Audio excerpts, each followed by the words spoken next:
ہر قسم کے روحانی جسمانی مسائل اور وظائف کے لیے پیر اقبال قریشی چینل کو سبسکرائب کریں۔ اما بعد فاعوذ باللہ من الشیطان الرجیم، بسم اللہ الرحمن الرحیم۔ سورہ توبہ آج ہماری تراویح کے اندر مکمل ہوئی، اور اس کے ساتھ سورہ یونس بھی۔ سورہ توبہ جو ہے یہ قرآن پاک کی وہ سورت ہے جس میں بسم اللہ الرحمن الرحیم نہیں آپ کو آغاز میں لکھی ہوئی ملتی۔ یہ سورہ اس لیے اس میں بسم اللہ نہیں لکھی جاتی کہ اس کا اور سورہ انفال کے ساتھ آپس میں ایک گہرا تعلق ہے، اور ان دونوں کو ایک ہی صورت بعض نے قرار دیا، اس لیے بیچ میں بسم اللہ نہیں پڑھی جاتی۔ بعض نے کہا، مفسرین نے، وجہ یہ ہے کہ سورہ توبہ کے اندر اللہ نے عذاب کا شدت سے ذکر کیا ہے، اور کافرین پر اور کافرین کے ساتھ منافقین پر، اس لیے اس میں منافق کے کھل کے اللہ نے نشانیاں بیان کی ہیں، اور منافقوں کا پردہ ہی نہیں رکھا اللہ نے، بلکہ ان کو کھلم کھلا جہنمی کہا، ان کا جنازہ نہ پڑھنے کا حکم دیا، ان کے قبر پہ نہ کھڑے ہونے کا حکم دیا، ان کے لیے دعائے مغفرت نہ کرنے کا حکم دیا، یہاں تک کہ ان کے ساتھ قتال کا حکم دیا۔ یہ ساری چیزیں اللہ نے چونکہ عذاب کی شدت اس میں بیان کی ہے، اس لیے امام قرطبی فرماتے ہیں کہ یہاں بسم اللہ نہیں اللہ نے ذکر فرمائی، کیونکہ اللہ نہیں چاہتا کہ ان لوگوں پر رحمت ہو، بسم اللہ تو رحمت کے لیے ہے۔ تو اب دیکھیے سورۃ توبہ کے اندر اللہ تعالیٰ نے جہاد کو خاص طور پہ بیان کیا۔ اللہ نے پہلے فرمایا فَقَاتِلُوا أَئِمَّةَ الْكُفْرِ، اور اس کے بعد اللہ رب العزت نے پھر جہاد کی باتوں کو کھلم کھلا قتال کو بیان کرتے رہے، پہلے رکوع میں، دوسرے رکوع میں، یہاں تک کہ تیسرا رکوع اس کا آیا مَا كَانَ لِلْمُشْرِكِينَ أَن يَعْمُرُوا مَسَاجِدَ اللَّهِ کہ شاہدین علی انفسہم بالکفر، فرمایا انما یامر مساجد اللہ من آمن باللہ والیوم الآخر۔ پہلے جہاد کی پہلی جو مرکز گاہ ہے اس کو مسجد قرار دیا، اس لیے انگریز نے پوری بر صغیر کے اندر مساجد کو ڈھایا اور مدارس کو ختم کیا کہ یہ جہاد کی اماج گاہیں ہیں، یہاں سے جہاد والے پیدا ہوتے ہیں، جب تک مسجد رہے گی جہاد والے رہیں گے۔ اب اللہ نے کہا انما یامر مساجد اللہ من آمن باللہ والیوم الآخر، کہ مسجدیں وہی آباد کرتے ہیں، تعمیر کرتے ہیں، نماز پڑھتے ہیں، نماز کے لیے رستے ہموار کرتے ہیں جو اللہ پر اور آخرت پر ایمان رکھتے ہیں۔ صحابہ کی ایک جماعت آ گئی حضور کی خدمت میں، ایک صحابی کہنے لگے یا رسول اللہ صلی اللہ علیہ وسلم، میں آپس میں پہلے مناظرہ کر رہے تھے، عباس رضی اللہ تعالی عنہ اور ان کے ساتھ جو ہے حضرت علی رضی اللہ تعالیٰ عنہ تھے، اور حضرت عثمان بن طلحہ الشیبی تھے۔ اب یہ تینوں کہنے لگے، ایک کہنے لگا کہ بیت اللہ کی عبادت علی نے فرمایا رضی اللہ عنہ کہ مجھے افضل معلوم ہوتی ہے۔ عباس کہنے لگے حاجیوں کو پانی پلانا مجھے افضل معلوم ہوتا ہے، اور حضرت علی نے کہا نہیں، جہاد مجھے زیادہ افضل لگتا ہے۔ عثمان بن طلحہ کہنے لگے کعبے کی متولی ہونا مجھے زیادہ افضل لگتا ہے۔ آپس میں بحث تیز ہو گئی، آپ صلی اللہ علیہ وسلم کے پاس یہ مقدمہ چلا گیا۔ جمعہ کا دن تھا، اللہ نے حضرت جبرائیل کو بھیجا اور یہ تیسرے رکوع کی آیت نازل فرمائی اجعلتم سقایۃ الحاج وعمارۃ المسجد الحرام کمن آمن باللہ والیوم الآخر وجاہد فی سبیل اللہ لا یستوون عند اللہ لا یستوون عند اللہ، کیا تم حاجیوں کو پانی پلانا، بیت اللہ میں عبادت کرنا اور اللہ کی راہ میں جہاد کرنا یہ برابر سمجھتے ہو؟ حاجیوں کو پانی پلانا، بیت اللہ میں بیٹھ کے طواف کرنا، عبادت کرنا، اس کی کوئی حیثیت نہیں ہے اللہ کی راہ میں جہاد کے ساتھ۔ لا یستوون عند اللہ، یہ برابری ہو ہی نہیں سکتی۔ اسی لیے عبداللہ ابن مبارک رحمۃ اللہ علیہ نے جب فضیل ابن عیاض رحمۃ اللہ علیہ جو کعبے کے مجاور تھے ان کا سنا کہ وہ کعبے میں ہر وقت رات دن بیٹھ کے عبادت کرتے ہیں، جہاد میں نہیں نکلتے، تو ابن مبارک نے ان کو خط لکھا یا عابد الحرمین لو ابصرتنا لعلمت انک فی العبادۃ تلعب ریح العبیر لکم ونحن عبیرنا۔ آپ نے 14 اشعار لکھے جو علامہ ذہبی نے نقل کیے ہیں۔ آپ نے فرمایا اے حرم میں عبادت کرنے والے، کاش تجھے پتہ چل جائے کہ تو ہمیں دیکھے جہاد میں، فلسطین والوں کو، غزہ والوں کو، مجاہدین کو، تو آپ کعبے میں بیٹھ کے عبادت کرنے والے اپنے آپ کو کھیل تماشے میں سمجھو گے۔ آج ہے یہ بات یا نہیں؟ کہاں فلسطین والے، کہاں کعبے کے مجاور، کہاں کعبے کے گرد پھرنے والے خالی جہاد چھوڑنے والے، کہاں مسجدوں میں بیٹھنے والے۔ واللہ آج ہم اپنے آپ کو کھیل تماشے میں سمجھ رہے ہیں۔ وہ جہاد کہاں اس کا مقابلہ کوئی چیز کر سکتی ہے؟ اللہ نے 10 رشتے بیان کیے اسی تیسری رکوع کے اندر۔ قل ان کان آباؤکم وابناؤکم واخوانکم وازواجکم وعشیرتکم واموال اقترفتموها وتجارت تخشون کسادها ومساکن ترضونها۔ اللہ نے تجارت کا ذکر کیا، گھروں کا ذکر کیا، ڈیفنس کے بنگلوں کا ذکر کیا، اللہ نے بڑے بڑے بزنسوں کا ذکر کیا، ماں کا ذکر کیا، باپ کا، بہن کا، بھائی کا، اولاد کا، بیوی کا، یہاں تک کہ ہر چیز کا ذکر کر کے اللہ نے فرمایا احب الیکم من اللہ ورسولہ وجہاد فی سبیلی۔ اگر تم ان رشتوں سے اللہ، رسول اور جہاد سے بھی زیادہ محبت کرتے ہو فتربصوا، تو پھر انتظار کرو حتی یأتی اللہ بامری، کہ اللہ کا عذاب تم پر مسلط ہو جائے۔ آج عذاب ہم پر آیا ہوا ہے نا، آج ہم انہی سے محبت زیادہ کرتے ہیں۔ آج ان فلسطینیوں کے ساتھ کوئی چلنے والا نہیں، وہ اکیلے لڑ رہے ہیں۔ ساری دنیا کے مسلمان آج ذلت میں اتر چکے ہیں، اور وہ آج سرخرو ہیں، مر کے بھی سرخرو ہیں، زندہ بھی ہیں یا نہیں؟ ہماری تو موت بھی سرخرو ہے۔ آگے اللہ رب العزت نے صاف الفاظ میں فرمایا یا ایھا الذین آمنوا انما المشرکون نجس، یہ مشرک نجس ہے، یہ آپ کا نہیں ہو سکتا، کبھی نہیں ہو سکتا۔ جو اللہ کا نہیں ہے وہ آپ کا کیسے ہوگا؟ پھر آگے اللہ رب العزت نے اور سخت جملہ کہا الا تنصروا، دیکھیے یا ایھا الذین آمنوا ما لکم اذا قیل لکم انفروا فی سبیل اللہ اثاقلتم الی الارض ارضیتم بالحیاۃ الدنیا من الآخرہ فما متاع الحیاۃ الدنیا فی الآخرۃ الا قلیل۔ اے ایمان والو، جب کہا جاتا ہے نکلو نکلو جہاد پہ تو تم زمین کے ساتھ چپک جاتے ہو۔ ارضیتم بالحیاۃ الدنیا، تم دنیا پہ راضی ہو گئے ہو، آخرت چھوڑ بیٹھے ہو۔ لیکن یاد رکھنا دنیا ہمیشہ رہنے والی نہیں، لیکن آخرت ہمیشہ رہنے والی ہے۔ پھر اللہ نے سخت جملہ کہا الا تنفروا يعذبكم عذابا علیما، اگر تم نہیں نکلو گے تو میں تمہیں دردناک عذاب دوں گا۔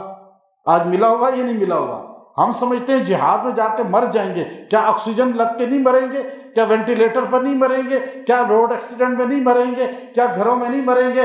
اللہ نے صاف کہا۔ امام قرطبی نے تفسیر قرطبی میں جو اس کی تفسیر کی ہے رونگٹے کھڑے کر دیتی ہے۔ پوری اس رکوع کی تفسیر پڑھ کے دیکھیں، آپ نے فرمایا یعذبکم عذابا علیما، اللہ رب العزت کہتا ہے نہیں نکلو گے میں عذاب دوں گا، یسلط بعضکم علی بعض، میں تم کو ایک دوسرے کے ساتھ ٹکرا دوں گا۔ نون لیگ والے پیپلز پارٹی سے، تحریک انصاف سے، اور آپس میں قوم ٹکرائے گی، بلوچ، پٹھان، پنجابی اور سندھی آپس میں ٹکرائیں گے۔ اللہ کے رستے میں نہیں ٹکراؤ گے کافروں سے، بلکہ آپس میں ٹکراتے رہو گے، ٹکراؤ گے ضرور۔ یہ اللہ کہتا ہے میں عذاب تمہیں دوں گا۔ امام قرطبی نے کہا کہ جو جہاد نہیں کرتا اللہ اسے اندر آپس میں ٹکرا دیتا ہے، معیشت اس کی تباہ کر دیتا ہے۔ پھر اللہ رب العزت نے انفروا خفافا وثقالا، نکلو اللہ کے راستے میں، ہلکے ہو یا بہجل ہو۔ ابو ایوب انصاری رضی اللہ عنہ کے مقبرے پہ ترکی میں گیا، استنبول، قبر پہ یہ آیت جا کے زندہ شاہد ہے کہ آپ جب نکلے 70 سال کی عمر میں تو آپ نے فرمایا کہ میں راستے میں بیمار ہو گیا ہوں، میں مر بھی جاؤں تو میری میت کو گاڑی پہ، تو وہ جو گاڑی تھی اونٹ گاڑی، اس پہ چلانا اور مجھے جا کے قسطنطنیہ میں دفن کرنا۔ آپ دیکھیے پھر اس کے بعد اللہ رب العزت نے تبوک کا ذکر کیا، 3 صحابہ کا ذکر کیا۔ وہ تبوک کا مارکا بڑا ایمان افروز تھا، بڑا ایمان والا تھا، وہ آپ پورا واقعہ سنتے رہتے ہیں۔ اس کے بعد اللہ رب العزت نے جو ہے پھر زکوٰۃ کے مصارف کا ذکر کیا، اس کے بعد مومن اور منافق کا ذکر کیا۔ المؤمن والمنافقون والمنافقات بعضهم من بعض، منافق بھی ایک دوسرے کے معاون ہوتے ہیں، مومن بھی ایک دوسرے۔ یہ قرآن میں کہیں بھی رکوع میں یہ 2 باتیں نہیں آئیں جو خالی یہاں آئی ہیں۔ المنافقون والمنافقات بعضهم من بعض یامرون بالمنکر وینہون عن المعروف۔ منافق کیا کرتا ہے؟ بری بات کا حکم دیتا ہے، اچھی بات سے روکتا ہے۔ یہ اللہ نے صاف کہہ دیا۔ آج ہماری انتظامیہ، ہمارے جو ہے حکمران، ہمارا میڈیا، ہمارے سارے کے سارے سوشل میڈیا کو دیکھ لیں، دوسرے میڈیا کو دیکھ لیں، ہمارے حکمرانوں کو دیکھ لیں، آج ہمارے عدالتوں کے اندر، ہماری کچہریوں کے اندر، ہماری ایک ایک جگہ پر اچھی بات کی تبلیغ ہو رہی ہے یا بری بات کی؟ سارے بتائیں۔ ہو رہی ہے نہیں ہو رہی؟ المنافقون والمنافقات بعضهم من بعض یأمرون بالمنکر وینہون عن المعروف. یہ منافق کی نشانی بیان کی یا نہیں کی؟ تو یہ سارے مومن ہیں. پھر مومن کون ہے؟ اگلی آیت والمؤمنون والمؤمنات بعضهم من بعض بعضهم اولیاء بعض یأمرون بالمعروف وینہون عن المنکر. مومن وہ ہے جو اچھی بات کی تبلیغ کرتا ہے برے کام سے. یہ تبلیغ کرنے والا مومن ہے، اور وہ تبلیغ کرنے والا وہ بھی اپنی تبلیغ کر رہے ہیں. مومن بھی اپنی تبلیغ کر رہے ہیں، مساجد میں خانقاہوں میں اللہ والے اپنے کام کر رہے ہیں. لیکن پہچان اس سورہ توبہ کے اندر ہے منافق کون ہے، مومن کون ہے. نہ تمغہ لگانے کی ضرورت ہے، نہ فتویٰ دینے کی ضرورت ہے، نہ کسی کو اپنا ایمان ثابت کرنے کی ضرورت ہے. جو برائی کی تبلیغ کر رہا ہے وہ منافق ہے، جو برائی سے روک رہا ہے وہ مومن ہے. بات اس میں آگئی نا ساری. آگے اللہ نے پھر منافقوں کے بادشاہ کا ذکر کیا، ساری کائنات کے سب سے بڑے منافق کا ذکر کیا. آگے جائیں، وہ اس کا نام ہے عبداللہ ابن ابی، رئیس المنافقین کا لقب اس کو ملا. سارے منافقوں کا سردار ہے وہ حضور کے ہاتھ میں مدینہ میں مسلمان ہوا، لیکن اندر سے بغض رکھتا تھا.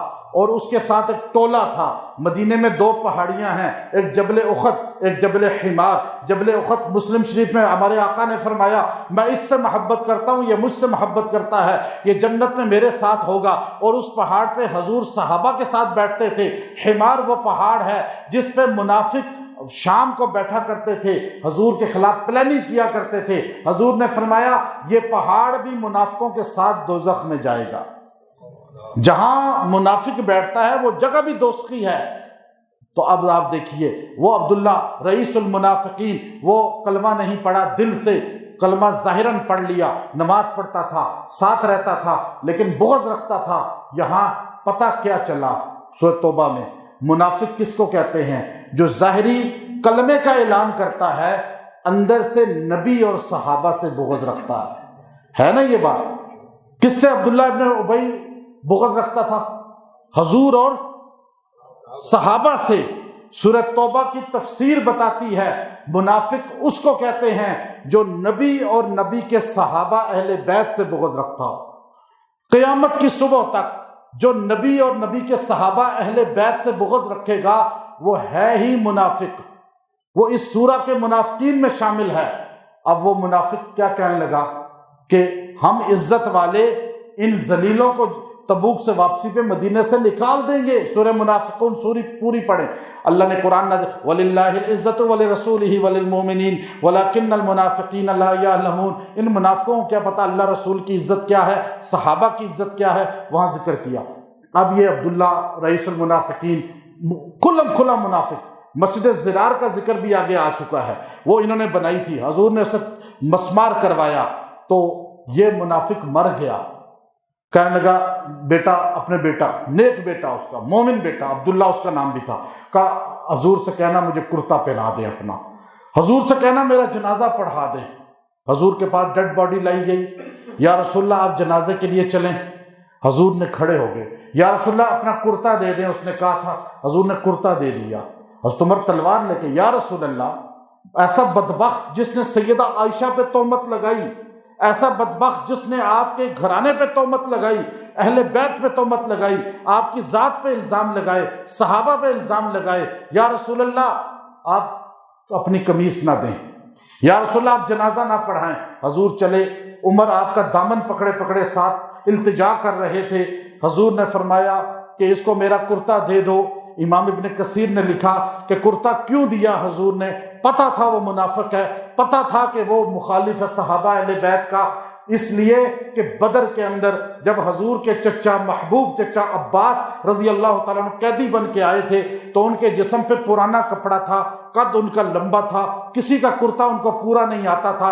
عبداللہ نے اپنا کرتا اتار کر عبداللہ ابن ابی نے ان کو دیا تھا. ان کا کرتا عباس نے پہنا تھا، عباس کو پورا آ گیا تھا. حضور نے اس احسان کا بدلہ اتارا، حضور نے اپنا کرتا دے دیا. عمر نے کہا یا رسول اللہ کرتا دے دیں، جنازہ نہ پڑھائیں، آپ اس کے لیے دعا نہ کریں، استغفار نہ کریں۔ حضور نے کہا عمر میری استغفار سے اگر وہ بخشا جائے تو اس سے مجھے کیا نقصان ہوتا ہے، میں اس کے لیے استغفار کر لوں گا، ایک بار کروں گا، 2 بار کروں گا، شاید اللہ اسے بخش دے۔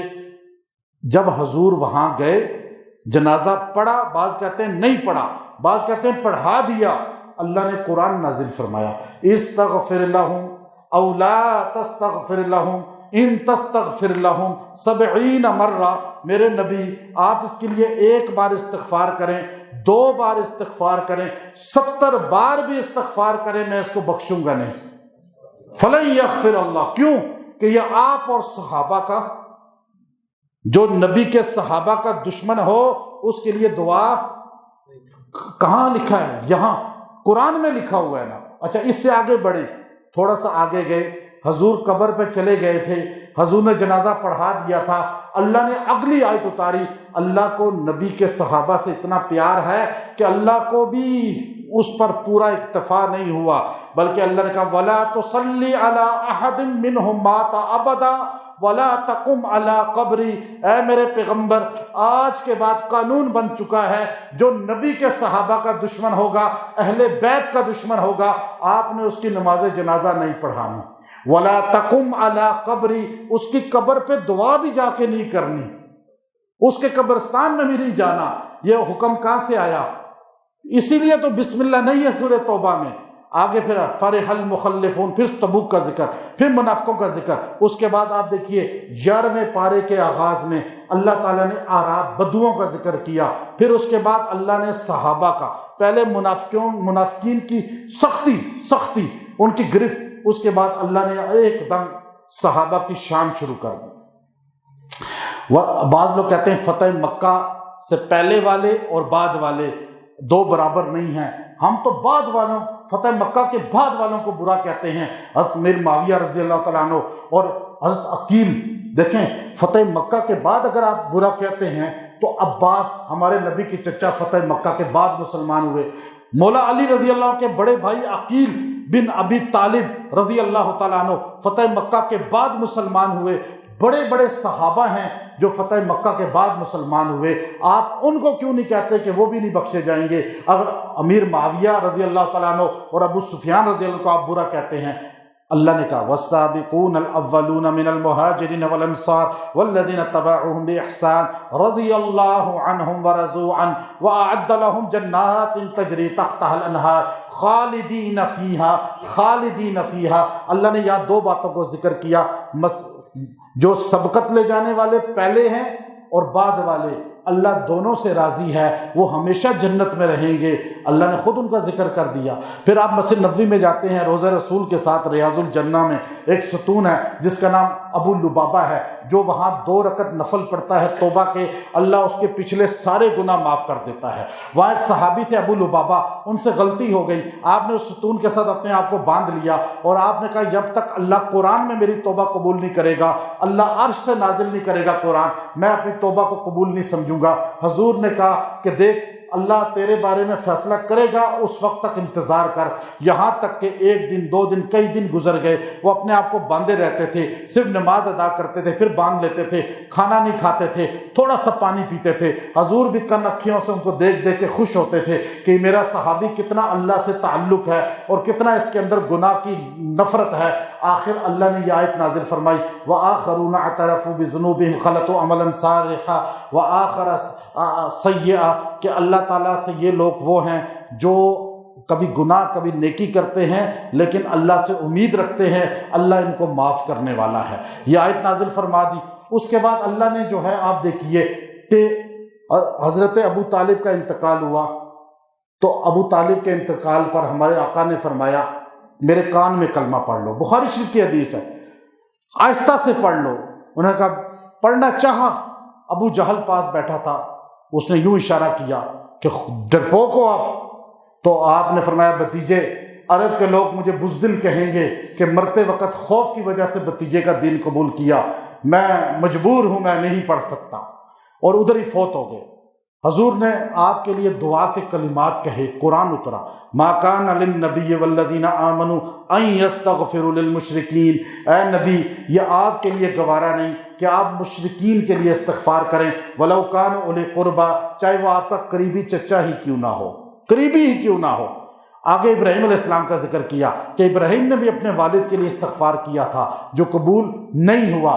پتہ یہ چلا کہ پھر اللہ رب العزت نے اس کے بعد 3 صحابہ توبہ والوں کا ذکر کیا، پھر اس کی سیکنڈ لاسٹ رکوع میں ایک آیت ہے، وَمَا كَانَ الْمُؤْمِنُونَ لِيَنْفِرُوا كَافَّةً فَلَوْلَا نَفَرَ مِنْ كُلِّ فِرْقَةٍ مِّنْهُمْ۔